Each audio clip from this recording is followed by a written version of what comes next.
Here are 4 ways you can start making money online as a beginner.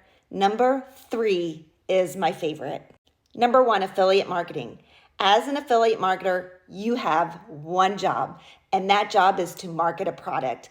And when somebody purchases the product that you're marketing, you're going to get a commission. And all you need is a cell phone, laptop, and Wi-Fi to get started.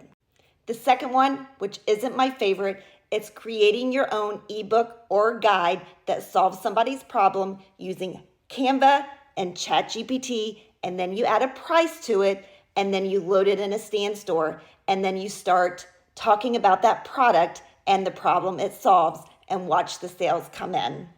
Number 3, which is my favorite, you can market a product that's already done for you.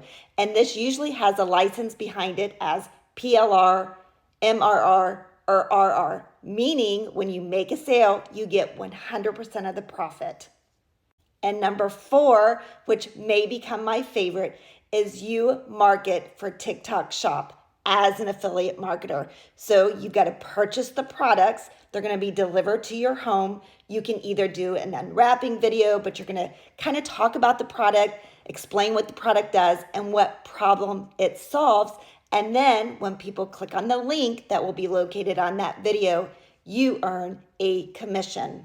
So stop sitting on the fence and let's change your life in 2024. You can go over to my Stan Store to get started today.